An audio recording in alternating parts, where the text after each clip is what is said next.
तो पिछले एपिसोड में आपने देखा कि उमंग ने बबीता को प्यार का इजहार आखिर कर ही दिया है। उसके बाद बबीता अपने घर वालों को मनाती है और उसके बाद उमंग और बबीता की शादी हो जाती है, जिसके बाद बबीता की पहली रसोई होती है। उसका खाना ज्यादा खास तो नहीं था, लेकिन फिर भी उसकी तारीफ सभी लोग करते हैं। तभी वहां एक आदमी आ जाता है जिसके पास एक बड़े बड़े बॉक्स थे। अब आगे उमंग ऑफिस से घर आ जाता है और देखता है वहां बड़े बड़े बॉक्स रखे हुए थे। माँ, ये क्या है? इतने बड़े बड़े बक्से यहाँ क्या कर रहे हैं? पता नहीं बेटा, इसके बारे में तो बबीता ही जानती है। बबीता, सुनो, कहाँ हो तुम? तभी वहां बबीता आ जाती है। अरे क्या हुआ? हाँ बोलो, क्या हुआ? सब बॉक्स में क्या है? अरे इसमें बहुत सारा सामान मंगवाया मैंने, वो भी ऑनलाइन शॉपिंग करके, जिसमें फ्रिज, टीवी और भी बहुत कुछ है। क्या? लेकिन ये सब तो है हमारे घर में, तो मंगाने की क्या जरूरत थी? और इतने सारे पैसे कहाँ से आए? और कम से कम एक बार पूछ तो लेती सबसे। पूछ तो लो का मतलब? ये मेरा घर भी है और मैं जो चाहूँ वो मंगा सकती हूँ। और ये सब का बिल ना मेरे पापा ने दिया है। क्या? लेकिन हमने तो उनसे ये सब मांगा ही नहीं, फिर ये सब क्यों? इन सबको वापस करवाओ अभी। लेकिन क्यों? वो मेरे पापा हैं, वो मुझे कुछ भी दे सकते हैं, तो पापा से लेने में कैसी शर्म? मैं जानता हूँ, लेकिन वेकिन कुछ नहीं, मुझे चाहिए मतलब चाहिए। कोई बात नहीं उमंग, बहू चाहती है तो उसे रखने दे। ऐसे ही दिन निकल जाते हैं और धीरे धीरे बबीता भी सब चीजों में ढल जाती है। एक रात उमंग और बबीता अपने कमरे में बैठे थे और एक दूसरे से बातें कर रहे थे। उमंग, हम दोनों कब तक ऐसे रहेंगे? क्या मतलब है तुम्हारा? मैं सोच रही हूँ हमको कुछ बड़ा करना चाहिए। हम कब तक ऐसे गरीबी में जिएंगे? लेकिन इसमें हम और कर भी क्या सकते हैं? अरे सोचो ना, हम कुछ तो कर सकते होंगे ना। तुम सो जाओ, अब यही हमारी जिंदगी है। क्यों ना हम एक रेस्टोरेंट खोलें जहां हम दोनों मिलके काम करेंगे।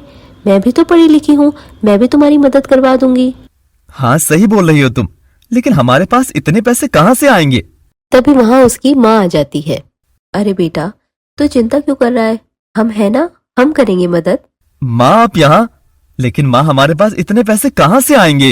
अरे तू चिंता मत कर, मैंने मीना की शादी के लिए पैसे बचाए हैं, हम उसको इस्तेमाल करेंगे। नहीं माँ, मैं वो पैसे नहीं ले सकता, वो मेरी बहन की शादी के पैसे हैं। तो मैं अपने गहने बेच देती हूँ, मम्मी पापा ने शादी के टाइम पे मुझे दिए थे। तुम क्या पागल हो गई हो? वो तुम्हारे हैं और उनको हम कभी नहीं बेचेंगे। तुम चिंता मत करो, मैं कुछ सोचता हूँ अभी जाकर। सब सो जाओ।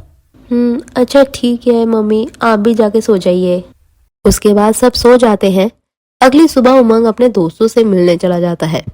भाई सुन, मुझे कुछ पैसे की जरूरत है। यार भाई, क्या ही बताऊं, मैं खुद पैसे के लिए परेशान हूँ। देख भाई, मुझे कुछ काम शुरू करना है जिसके लिए मुझे पैसे की बहुत जरूरत है। प्लीज मेरी मदद कर दे यार। भाई बता तो रहा हूँ, मैं तेरी मदद नहीं कर सकता, मेरे पास खुद पैसे नहीं है। कोई बात नहीं, लेकिन तेरी नजर में कोई है जो मुझे पैसे उधार दे सके? हाँ है तो सही, लेकिन वो जो काम बोलेंगे वो तू कभी नहीं कर पाएगा। ऐसा भी क्या करना होगा जो मैं नहीं कर सकता?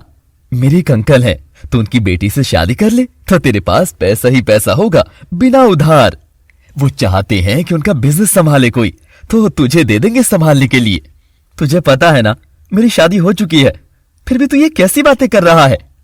अबे तो उनको क्या ही पता चलेगा, सुबह से शाम तक वही रही हो और रात को अपने घर, किसी को कुछ पता नहीं चलेगा।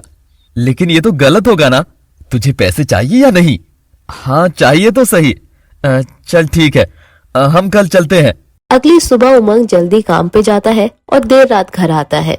ये सब देखते हुए बबीता अपनी सास से बोलती है, मम्मी मुझे ना उमंग की बहुत चिंता होती है, पता नहीं रोज कहाँ जाते हैं और रात को भी देर से आते हैं। हाँ बहू, मैं भी देख ही रही हूँ, कहीं माँ इनका कहीं और किसी के साथ कुछ चल तो नहीं रहा? नहीं बेटा, तू ऐसे क्यों सोचती है, कोई काम होगा उसे। मम्मी क्या मैं एक बार शॉप पे जाके देखूं, वो वहाँ है भी या नहीं? ठीक है, तू जा और अपनी तसल्ली कर ले। तभी बबीता दुकान की तरफ निकलती है घर से और वहां पहुंच के देखती है तो दुकान बंद थी। अरे दुकान तो बंद है, तो वो कहाँ जाते हैं दुकान का बोल के? एक काम करती हूँ, उनको कॉल करती हूँ। तभी बबीता उमंग को फोन लगाती है और उमंग फोन उठा लेता है। हेलो, हाँ बबीता बोलो, क्या हुआ? हेलो, आप कहाँ हैं? सुबह सुबह कैसे सवाल करती हो? दुकान पर ही होऊंगा ना, और कहाँ जाऊंगा? हाँ वो भी है। मैंने तो ये पूछने के लिए कॉल किया था कि आपने खाना खा लिया। हाँ हाँ, खा लिया। तभी उमंग के पीछे से एक लड़की की आवाज आती है। चलो उमंग, खाना खा लो, लंच का टाइम हो गया। बबीता उस लड़की की आवाज सुनती है। तभी बबीता उससे पूछने ही वाली होती कि वो फोन कट कर देता है। उसके बाद बबीता रोते हुए घर आ जाती है। बबीता को रोते हुए देखकर उसकी सास काफी ज्यादा परेशान हो जाती है। बबीता उनको सारी बात बताती है। तो आखिर कौन थी वो लड़की और उसके साथ उमंग क्या कर रहा था, जानेंगे हमारे अगले एपिसोड में। तब तक के लिए आप इस चैनल को सब्सक्राइब जरूर कर लें और वीडियो को लाइक करना तो बिल्कुल ना भूलें।